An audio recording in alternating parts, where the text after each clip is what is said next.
What's up, family? Chari here. We are currently on the final episode of season 5, and I pray you are well and that you're safe. And this has been an incredibly crazy season thus far. I think we all started season 5 like 2020 was going to be like every year. And then with a quick shift of the wind, we found ourselves in a pandemic, quarantined, and now in the middle of a cry of what I would say for global change. Yes, change. I have tons to say about the current state of things, but I sense in this season the best thing I can say simply is that Jesus, feel free to come back now. We are all ready. 2020 has lost its mind, and we need you to triumphantly return, please. And thank you. Legit, when I started this year, things were a one way, and since January, things have literally flipped upside down, and now I'm just watching it all, wondering when Jesus followers will start acting like they actually are following Jesus. So that's been my stance as of late. Jesus, I just want my life to reflect that I'm actually following you, and not like the Western 21st century Christian. No, I want to look like a Israelite in the dust of the wilderness, straight up following a cloud by day and fire by night. And at this point, things are so nuts, I kind of think we need that. So even though things have been crazy, I'm still trying to desperately hear from God more, even in the crazy, even in the overwhelmed, and in the busy. My goal has been to hear him. And so today we're ending the season with sought. What happens when you listen? I know it's like super not sexy or glamorous. I have these notes that I'm looking at as I'm going down this list of things I want to talk about. And I'll tell you, this is not the sexiest thing I've talked about ever. I don't feel like I talk about sexy things, but whatever. Anyways, that's awkward for everyone. Now it's okay. Anyways, but before I kick things off with a recap, I feel like I owe you an explanation. Yes, I owe you an explanation, as I have been MIA for a hot minute. And that's because I've been producing a TV show for the last 3 months and running our global art house. Yeah, so a lot of you that have been with me for a while know that I work at Celebration Church. I've overseen different facets of our creative community, and now I'm overseeing the art house portion of our Celebration TV launch that launches this January 2021. And so for those who are worried, don't be. I'm super good. I'm just so busy. So far, that's pretty much what I've been doing. And I'm going to go lay on a beach for the next 10 days. And go chill, celebrate my husband this next week. But please know that I'm good. I just haven't had a day off since February. Between the job shifts and the quarantine, things have been crazy. But the first week of August, we're kicking off season 6. As I have been writing in secret and super stoked about season 6. It's all about the book of Daniel. You know that I'm obsessed with the wilderness. I believe that we're all in a wilderness until eternity. And I'm so stoked about season 6. I don't really have a name, but it's all about the wilderness season. And I'm going to walk you through the book of Daniel. So get ready, because we're going to dive deep into the word of God. I'm sure there's going to be a lot of inappropriate things said, as it's me, of course. But I'm excited about what's going to go down. So there's a pretty good chance the podcast. Oh, yeah, I got some news. So Celebration TV, we're launching it. And I'm helping write all the original content. And one of the things that has been up in the air and a possibility is that I Cry in Corners is going to be a TV show. Crazy. Oh, everyone's excited. Me, panic mode, because I don't do television. I got to lose like 40 more pounds, guys. Anyway, so that's in the works and that's in process, and I don't know what that's going to look like, but I'm excited about it. I think we all should be pretty excited about it. So that's kind of me. That's where I've been. I've been busy. I've been hearing from Jesus and a little overwhelmed, but God is kicking butt and taking aim. So I'm still in talks with all of that, but I'll let you guys know the minute I know anything more. But yeah, anyways, those are all the updates I have for you. And I want to jump right in, as I've had this finale episode planned for like 6 months. And the craziness thing about all these episodes is like kind of where they've landed. Only Jesus could have landed these jokers when I wrote them pre-COVID. So get some paper and pen. We're going to take some notes. And I'm going to recap season 5 because if you've been with me for any time, you know that I love recaps. So let's do this joker. Okay. We've been navigating this season. I called it What Happens When. Episode 41, Saint. What happens when you say yes to hard things? We talked Mary. She said yes to hard things, some incredibly impossible things, some incredibly awkward turtle things that were incredibly difficult and a bit crazy, but it impacted eternity. And in this season and in every season, your yes to things that look and feel impossible has the ability to impact not only you, my friends, but all the lives of other people around you and eternity. Episode 42, The Soloist. What happens when you get caught? We were talking Eve, how she got caught alone, and the result of when she believed a lie. Guys, it changed the world, and it's kind of the situation we're in now. People believe in lies, and so get some accountability. I literally wrote .accountability, and I can't even read that. Get some accountability. Accountability. Especially in the season where we're living in, where division is thrown out and everybody has opinions. Do not get caught alone. Get caught next to Jesus. And yeah, accountability. That's a big one. Okay, 43 was Stud. What happens when your gift has you? It was talking about Samson. He's a weirdo, quite literally surrounded by sketchy ladies, but I pretty much blame him. I don't blame the sketchy ladies. He surrendered his abilities to his enemies instead of surrendering his abilities and his giftings to the Creator, and he did it out of pride. He's the perfect example of what not to do with your favor and gifting. So in case you have favor and in case you have gifting, go back and read that one or listen to it because you can't read it. I don't know. Anyways, 44 was Savage. What happens when you are in a wilderness season? Chari, stop talking about the wilderness. No, I'm not going to stop talking about the wilderness because, my friends, we will be in a wilderness forever until eternity comes. Life will always feel like a wilderness because we are in a wilderness, and it's not a bad thing, but it is a thing. And there will be moments where you enter into a promised land. You're going to cross a river. You will always find yourself in some kind of wilderness, exiled season, regardless of where you are in life, because these types of seasons, I wrote this down, they grow our character, they shape our integrity, they strengthen our perseverance, they sharpen our perspective, and so much more. So if you feel like you're in a wilderness, one, you're in good company. We all are there. And so it was Jesus and Elijah and the Israelites and Jesus. And anyways, I wrote a book about it. So shameless plug. If you feel like you're in a wilderness season, I would encourage you to go to Amazon and buy the book or go to iCryingCorners.com and get Nomad, because to be honest with you, the whole concept of wilderness seasons and understanding the wilderness has changed my life and my perspective, and that's why I'm always talking about it. Anyways, 45, Slayer. What happens when you need a comeback? A kingdom comeback doesn't look like us winning. It looks like Jesus winning. Oh man, I think I took like 4 months off before I did that one, so that one was a good one. And then 46 was Shepherd. What happens when you are overwhelmed? I was a lot of overwhelmed over the last 6 months. And so the things that I've learned when you are overwhelmed: read your Bible, make healthy choices, and reach out to people. In the season where bad news is king, be drenched in the good news. So if you're overwhelmed, it's okay. 47, Sinner. What happens when you're still overwhelmed? You sin, homies.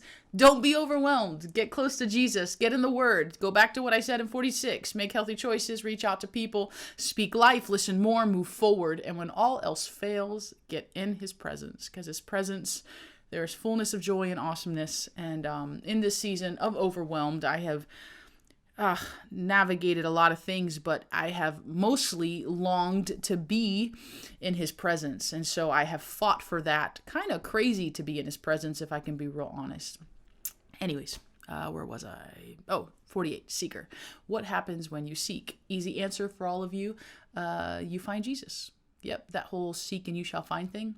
It's an actual thing. So 49, Snared. What happens when you don't seek? We are sheep in need of a shepherd, my friends. And I wrote this down because such stupidity, I say. Anyways, we are sheep in need of a shepherd. And if you don't surrender to the incredible need, you'll get stuck because sheep are stupid. I'm going to read that again. We are sheep in need of a shepherd. And if you don't surrender to that incredible need, you'll get stuck. Because sheep are stupid. I Googled sheep during that episode and what they do and what they don't do. It's like Yeah, it's my favorite recap I've ever done. You're welcome for that. Anyways, 50 sought. That's where we're at today. What happens when you listen? Oh, listening. Oh, listening's such a good thing. I love listening. I'm not a good listener. I don't think I'm a good listener. I think I'm one of those people that listen, and while I'm listening, I'm thinking about how I don't really want to listen. And then I'm thinking about what I'm going to say to you. Listening is an art form. And I've gotten better at it in my old age and in leadership and serving and loving people. I have gotten better at the listening, I should say. But listening's always been kind of hard for me. So a couple years ago, I felt like the Lord was like, hey, I have a word for you, and I want you to listen. I've talked about this before. If you've listened to any of my podcasts or if you've ever heard me preach, God was like, hey, I'm going to teach you how to listen. And I was really offended by it. Whatever. And I was like, Lord, I already listen. He's like, no, you don't listen. And then he didn't talk for like a month. I was so mad. I was like, homie, you told me to listen, but you're not saying anything. And he said, Chari, listening has nothing to do with your ears and everything to do with your heart. And so that's the take I am taking today on what happens when you listen. Because guys, at the end of the day, if we're not listening, all the other stuff will never happen. You'll never be able to say yes to hard things because you weren't listening. You'll never understand that you need to be following because you didn't listen. Like, oh my God, you'll get snared. You'll get slayed. You won't understand that you're a savage. You'll get caught alone. Your gifts will have you. If you don't listen, maybe this should have been the first one. If you don't listen, God can't move because listening is an active thing. In the Hebrew, listen is shema. And so when you listen, it's an action word. It's actually, I wrote this down. Hold on. Let me find where. In Hebrew, the word for listening or hearing is shema.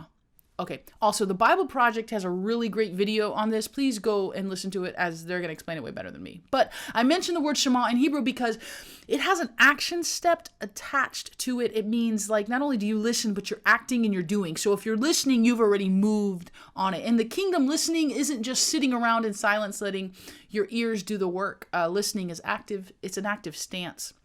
And when you listen to God's voice in the midst of broken and chaotic situations, what happens is wilderness, pandemic seasons, you find peace, you find vision, and you find purpose. That's right, guys. If you listen, you will find peace, you will find vision, and you will find purpose. And that's what we're talking about today for you guys that want to take notes or have taken notes or took your pen and paper out when I said to.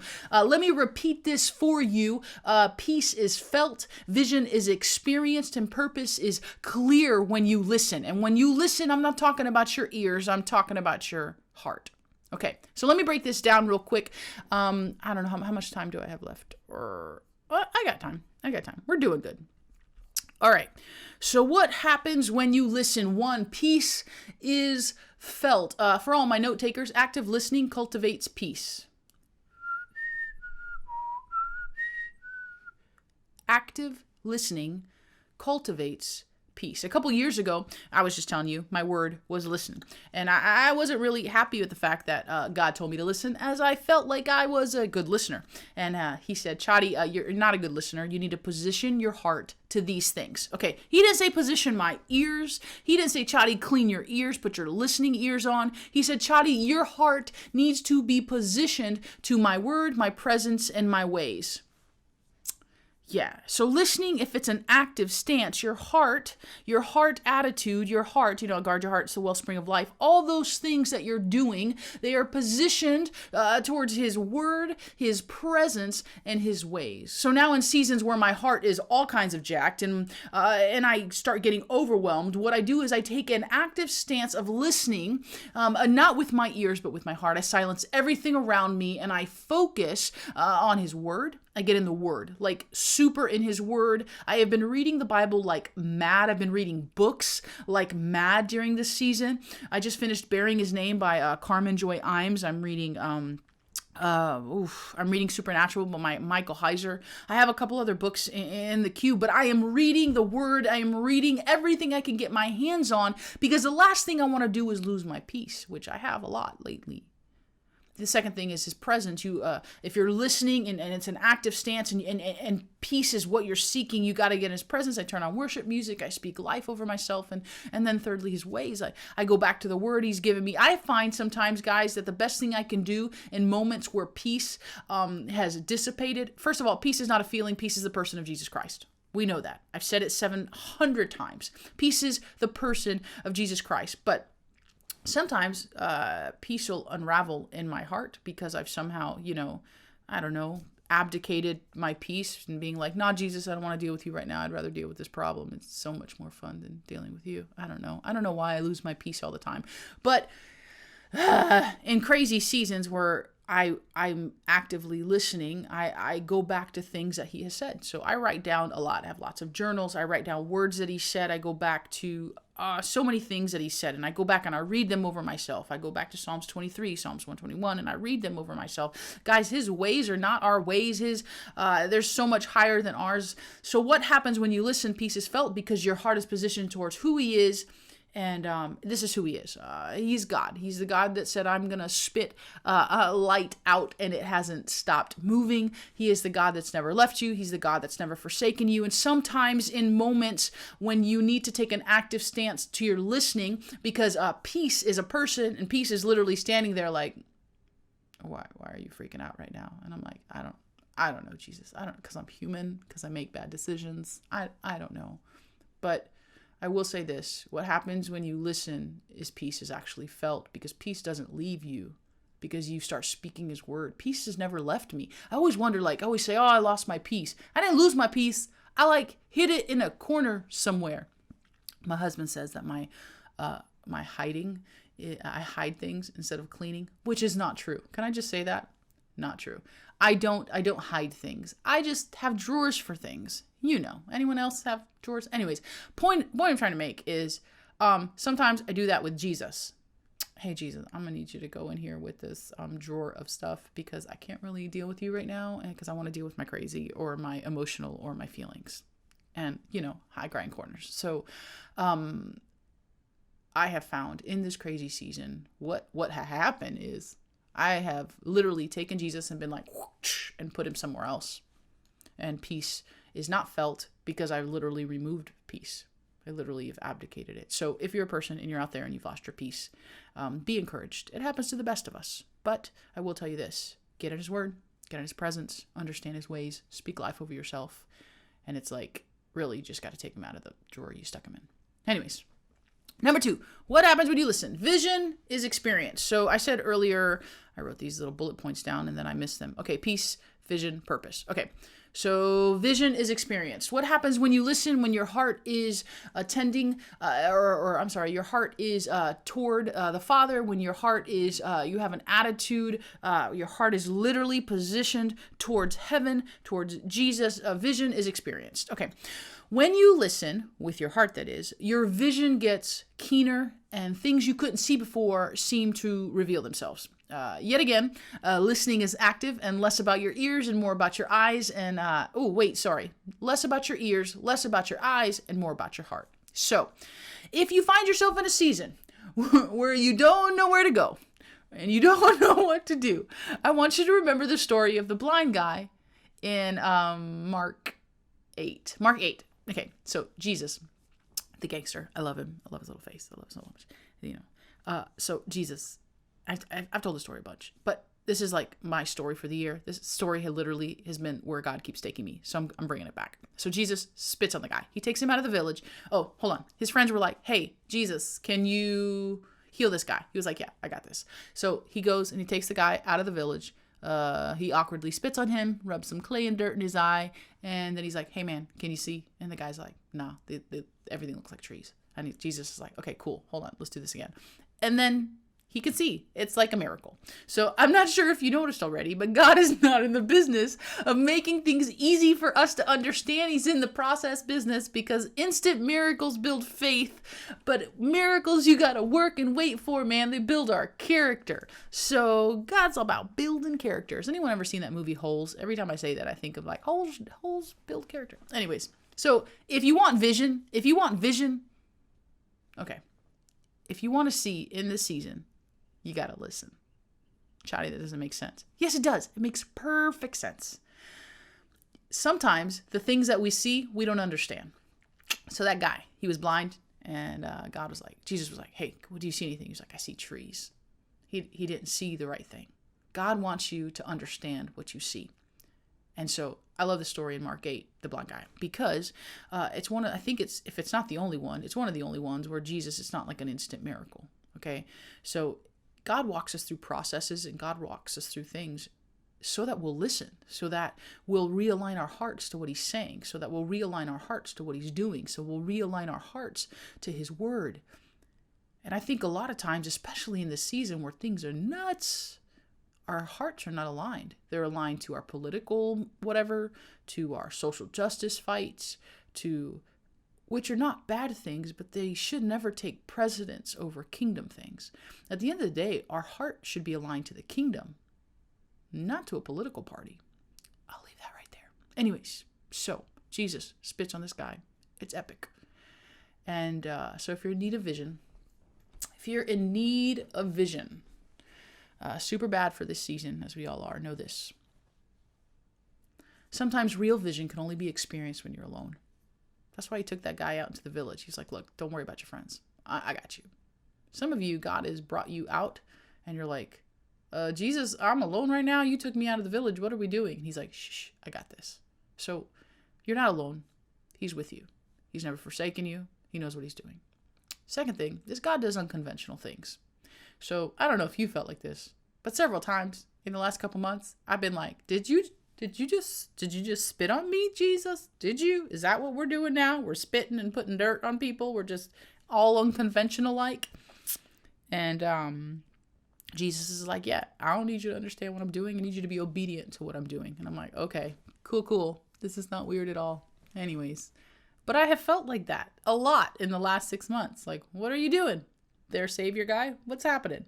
And he's like, I wish you would just be quiet and listen and align your heart. And so I say all that to say that vision isn't seeing things. It's a heart thing.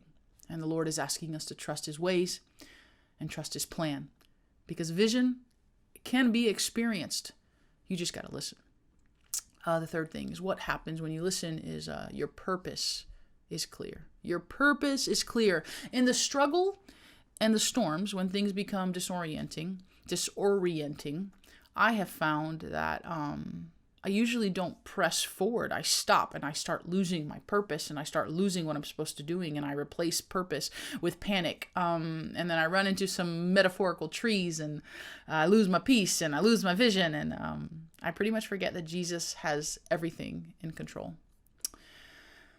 When things get hairy, I don't know about you guys, but for me, one of the big problems that I have is I forget what I'm supposed to be doing.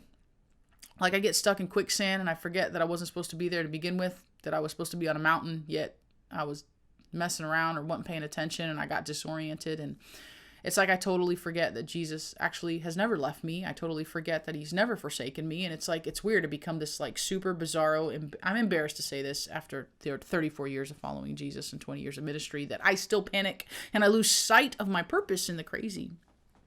But thankfully, in all my years, I still remember that listening and vision and purpose are all tied into the same thing, which is Jesus. And if I could just position my heart towards him, my purpose becomes crystal clear. Ready? Here's our purpose. I've said this in like 7 episodes. So for you guys that have been listening for a while, you should know this. Ready? Love God, love people. It's simple. It never changes. It's always relevant, and it's always needed. And no matter what storm, what wilderness season that we find ourselves in, I just believe that if we actively position our hearts and mind and strength to listen to his ways, his peace and his vision and his purpose will be so easily attainable. And no matter what we face, he will always be there. So what happens when you listen?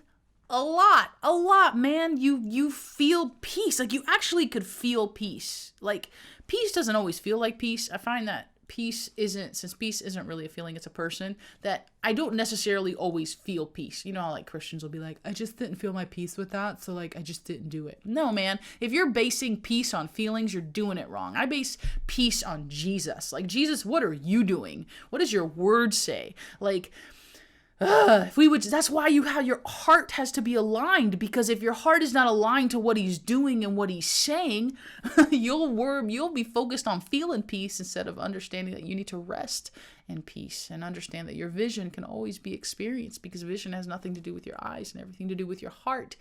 And then, dude, you'll always know your purpose. You won't lose your purpose. You won't lose your why in the middle of the crazy because you're listening. Your heart is aligned. You know exactly. You have an active stance of listening, an active stance of knowing that you just got to love God and love people. And life is easy if you can just love God and love people. I have said numerous times recently that Jesus is easy to love. His people, not so much. It's been real hard for me. I'm having a real hard time. No, just me. Whatever. Anyways. We'll all get there. Anyways, oh gosh, what am I talking about? I've totally lost my train of thought.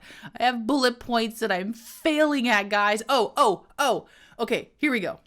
I hope this season has encouraged you. Ding! And I'm really excited for season 6 because I have been studying the book of Daniel, and there's so many things in the book of Daniel. Okay, just to give you guys a heads up, I wrote an entire book on 12 chapters of Daniel. Like, my entire book was inspired by the very first part of Daniel. I have been studying the entire book of Daniel. So I am going to break this joker down. Also, this season will be not only on a podcast, but I'm going to put it on YouTube's. I'm finally going to figure out this video thing. And I'm excited. They're going to be longer. We're going to add 2 extra episodes. Yeah, I'm just really excited. In seasons where life shifts drastically and you're living in what feels foreign and difficult, I think that this next season is going to be like a super game changer, and you're going to feel super encouraged, and you're going to understand even more lessons that I've learned in exile and exile seasons. So I hope y'all are ready. Also, the next episodes, they're going to be longer. Yeah, I said that. Longer, and we're going to add 2 more. So anyways, that's all I really got. I love you guys. I'm going on vacation, and then I'm coming back in August. I've already written the episodes. I'm so excited. This is going to be great. Oh my God. All right. Love you, weirdos.